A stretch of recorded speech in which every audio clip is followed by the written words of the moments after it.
哎，没拍啥了，都老麦克上大伙儿能现在就是哇嗨呀！大家好，我是戴眼镜拿着话筒而且感冒了的阿拉斯加偏偏。是不是没听懂前面那段杂音是啥？等你看完这期视频，你就明白了。自从今年1月份诺兰大神的新片《信条》第一波预告放出来，我就疯狂搓手期待，热切程度堪比《燧人氏》钻木取火。有朋友提前看过全片，我就问他是不是观感和《盗梦空间》一样精彩。只见这哥们儿颤颤巍巍伸出3根手指，我心说这都啥时候了，要啥一键3连？他说他的意思是3倍。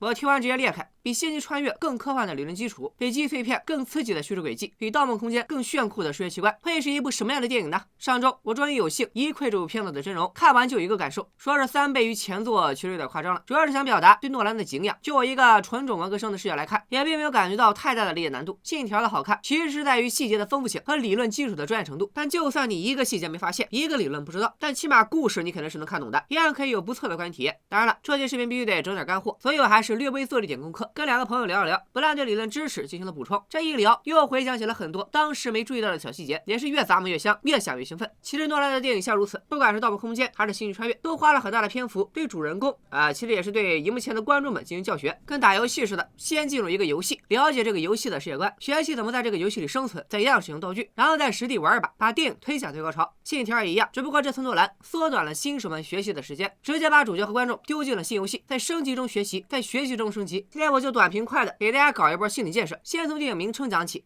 信条这个名字其实相当人文，涉及了哲学和历史范畴的知识。电影原名 Tenet， 港台音译为天能。Tenet 是一个很明显的回文结构单词，最早出现于庞贝古圣遗迹的一块石碑上，石碑上有一组单词。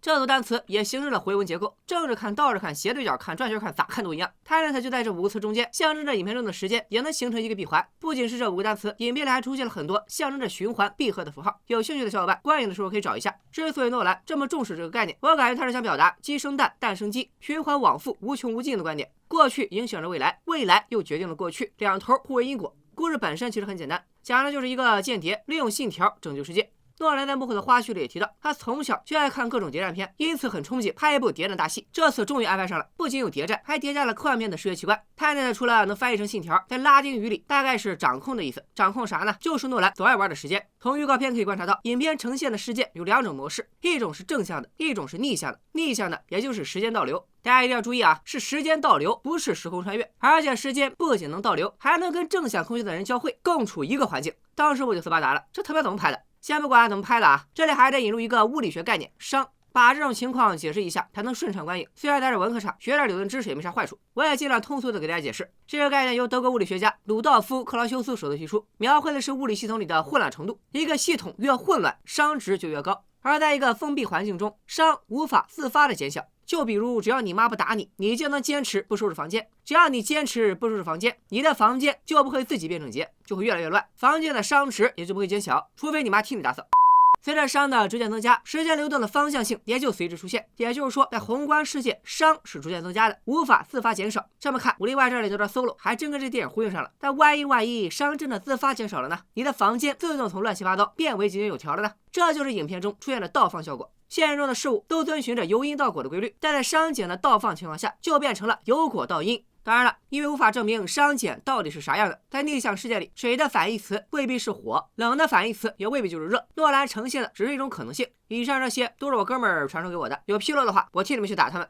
电影中，未来的人类找到了一种方法进行熵增熵减的切换。熵减状态的人或物，对于正处于熵增状态的我们来说，就是逆向运动的。其实对于逆向世界的人来说，他们自己看自己的运动轨迹也是正向的，在他们眼里，我们反而成了逆向的。时间旅行在科幻作品里并不少见，但同时将2个时空放置在一起，而且还是一组正向，一组逆向，在我的观影体验里，这还是头一回，因此绝对算得上是奇观一见。这也是看片的时候大家会觉得不习惯的主要原因。那如何连接2个时空呢？诺兰在影片中设置了一个传送机器，也就是预告片里的传送门。很多解读都借用了莫比乌斯环来解释信条当中的传送方式，我也觉得是比较合适，挺容易理解的。不管是正向时空还是逆向时空，它们原本是一条纸带上互不干涉的2个面，转动纸带再把2头连接，就得到一个只有1个面的环。而这个接口，我们就可以理解为影片中的传送机器。电影里对两个时空的提示其实非常多，红色代表正向时空，蓝色代表逆向时空。孵化道等小物件的颜色也在不断强调着这一主题。一旦通过传送机进入逆向世界，正向世界的人是无法正常呼吸的，因此需要戴氧气面罩。但只要再次进入传送门进行逆向转化，也就不再需要氧气面罩了。电影还涉及到时间旅行里另一个常见的命题——祖父悖论，这个就属于基础知识了。看过编悬疑社的都知道，就算你穿越回去，也无法杀死你爷爷，因为你爷爷死了就没你了，除非引入平行宇宙的概念。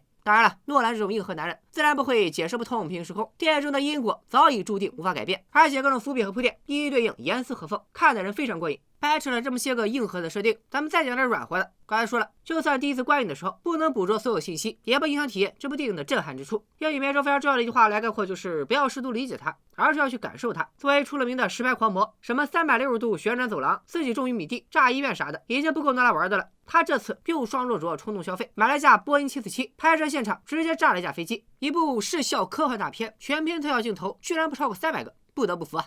诺兰不仅爱折腾钱，还爱折腾演员。信条的动作戏说是诺兰导演生涯最佳，一点不过分。飙车戏用了20名顶级车手组成的特技团队，还有打戏，你以为主演打戏是真的后期倒放，图样图 tempo， 动作指导专门设计了一套逆向打斗。不会倒着打架的男主不是好间谍，而在各种高概念设定和视效音效之外，你以为诺兰这次就是个冷酷无情的悬疑机器吗？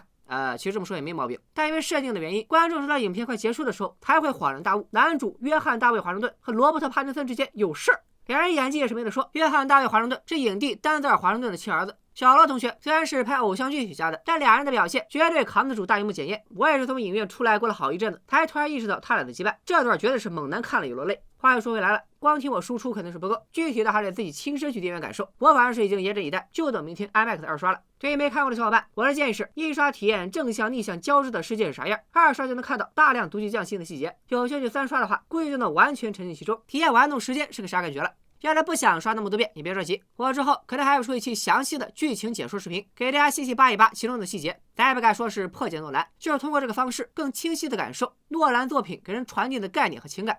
还是那句话，不要试图理解它，感受就完事了。By the way， 还记不记得片头那一小段奇怪的声音？看到这儿的小伙伴应该已经懂了。好了，今天就聊到这里，咱们下期再见，拜了个拜。